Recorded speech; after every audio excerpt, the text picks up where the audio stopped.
Hello बच्चों, स्वागत है आपका अपने चैनल SRS लर्निंग में।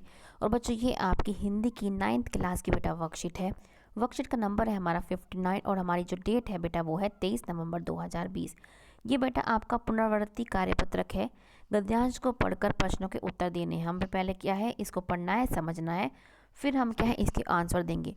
तो हम पढ़ना शुरू करते हैं कि यह नेपाल से तिब्बत जाने का एक मुख्य रास्ता है। फरी कलिडोपोड का रास्ता जब नहीं खुला था तो नेपाल ही नहीं हिंदुस्तान की भी चीज़ें इस रास्ते से तिब्बत जाया करती थी। ठीक है, तो इनको बता रखा है कि ये जो रास्ता है इसी से ही क्या है, जब तक ये नहीं खुला था इस रास्ते से क्या है बहुत सारी चीज़ें जो जाती थी। यह व्यापारिक ही नहीं सैनिक रास्ता भी था। मतलब इसमें जरूरी नहीं कि या व्यापारिक ही लोग जाते हों, ये सैनिक रास्ता भी था। इसलिए जगह जगह फौजी चौकियाँ और किले बने हुए थे जिनमें कभी चीनी पलटन रहा करती थी। आजकल बहुत से फौजी मकान गिर चुके हैं। दुर्ग के किसी भाग में जहाँ किसानों ने अपना बसेरा बना लिया है वहाँ घर कुछ आबाद दिखाई पड़ते हैं। ऐसा ही परित्यक्त एक चीनी किला था। कौन सा था? एक चीनी किला था। हम वहाँ चाय पीने के लिए ठहरे। तिब्बत में यात्रियों के लिए बहुत सी तकलीफ़ें और बहुत सी आरामदायक बातें, मतलब वहाँ पे तिब्बत में दोनों चीज़ें हुआ करती थी। वहाँ पे तकलीफ़ भी थी यात्रियों के लिए, और क्या है बहुत सारी आरामदायक बातें भी थी। वहाँ जाति पाति छुआछूत का सवाल ही नहीं उठता था, और ना ही पर्दा औरतें पर्दा करती। जैसे आप कहीं देखते हैं कई जगह कि औरतें बहुत पर्दा करती हैं, तो लेकिन वहाँ पे ऐसा कुछ नहीं था। बहुत निम्न श्रेणी के भिखमंगों को लोग चोरी के डर से घर के भीतर नहीं आने देते थे। नहीं तो आप बिल्कुल घर के भीतर चले चले जा सकते थे। ठीक है, तो भिखमंगों का यही था कि जो भीख मंगे थे उनको वो क्या है चोरी के डर से उनको अंदर नहीं आने देते थे। तो बच्चों, ये हमने क्या है गद्यांश पढ़ लिया है। अब क्या है हम इसका क्वेश्चन आंसर करते हैं। लेखक कहाँ की यात्रा पर निकला था? हमने पहले इससे पहले वाले में हमने पढ़ चुके हैं। और जैसे हमने पढ़ा है कि लेखक लिहासा तिब्बत की यात्रा पर निकला था। तो हमारा बेटा फर्स्ट क्वेश्चन हमारा क्या है, जो लेखक है वो लिहासा जो तिब्बत में है की यात्रा पर निकला था। दूसरा जो हमारा क्वेश्चन है वो है ये रास्ता व्यापारिक ही नहीं बल्कि सैनिक रास्ता भी था। तो आप इसे कैसे पता लगता है?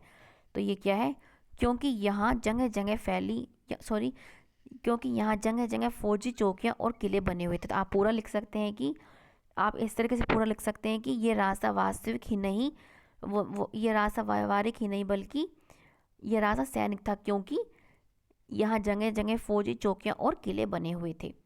अब हमारा है थर्ड क्वेश्चन कि तिब्बत में यात्रियों के लिए क्या आरामदायक बातें थी, जैसे हमने ऊपर पढ़ा।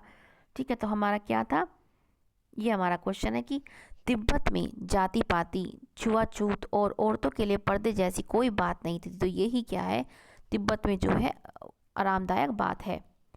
अब हमारा क्या है कि बहुत निम्न श्रेणी के भिखमंगों को लोग किस डर से भीतर नहीं आने देते थे? तो बहुत निम्न श्रेणी के भिखमंगों को लोग चोरी के डर से भीतर नहीं आने देते थे। तो बच्चों, ये आपका क्या है फोर्थ क्वेश्चन का आंसर है। अब हमारा नेक्स्ट और लास्ट क्वेश्चन क्या है कि अब आपने भी कभी कोई यात्रा की होगी, उसमें आपने किन किन कठिनाइयों का अनुभव किया, विस्तार से लिखे। तो बच्चों, ये आपको टोटली अपने अनुभव के तौर पर बताना है। ठीक है, कि आपने कहीं यात्रा करी होगी तो आपको किन किन कठिनाइयों का सामना करना पड़ा होगा। तो ये क्वेश्चन मैंने अपने लिखा है। जैसे मैं एक बार क्या है मुंबई में यात्रा की मैंने, तो यात्रा के दौरान खाने की वस्तुएं बहुत महंगी थी। क्योंकि हमें होता है ना कि हम कहीं जा रहे होते हैं तो बहुत महंगी हमें क्या है बहुत महंगी जो हमें चीज़ें मिलती जिसको हम अफोर्ड कई बार नहीं कर पाते। रहने की या आपका रहने या फिर रहने से करने बेटा कि रहने की जगह भी बहुत मुश्किल से मिली। ठीक है, तो बच्चों, ये जो मेरी कठिनाइयाँ थी वो ये थी। अगर आपको भी ऐसी कठिनाइयों का सामना करना पड़ा है तो आप उसको भी लिख सकते हैं। जरूरी नहीं आप यही लिखें, लेकिन आप अपनी भी जो आपको एक्सपीरियंस हुआ था बेटा आप वो लिख सकते हैं। ठीक है बच्चों, तो ये हमारी आज की वर्कशीट है और हमारा संदेश कोविड-19 का जो हमें पढ़ना है वो है कि कोविड-19 के विरुद्ध सुरक्षित रखने के लिए बेटा मास्क का उपयोग कीजिए, 2 गज की दूरी का ध्यान रखिए, जब कहीं बाहर से आए सैनिटाइज कीजिए, हाथों को साबुन से धोइए। क्योंकि बच्चे आजकल कोविड-19 बहुत फैल रहा है, इस चीज़ के लिए बहुत सावधानी बरतिए। अपने घर पे भी सावधानी बरतिए, अपने अपने प्रियजनों को भी अवेयर कर कीजिए कि इस चीज़ों से हमें डरना है। ठीक है, कोविड बहुत बेकार चीज़ है, इससे हमें डरना है, बहुत बेकार बीमारी है ये। तो इससे बचने के लिए आप इन चीज़ों का उपयोग कीजिए, अवेयर कीजिए लोगों को। ठीक है बच्चों, और हमेशा खुश रहिए, पढ़ते रहिए बच्चे, और हमारा चैनल देखते रहिए, हमारा सब्सक्राइब करते रहिए, शेयर करते रहिए, लाइक करते रहिए बच्चे। मिलते हैं आगे के वर्कशीट के साथ। बाय बच्चों।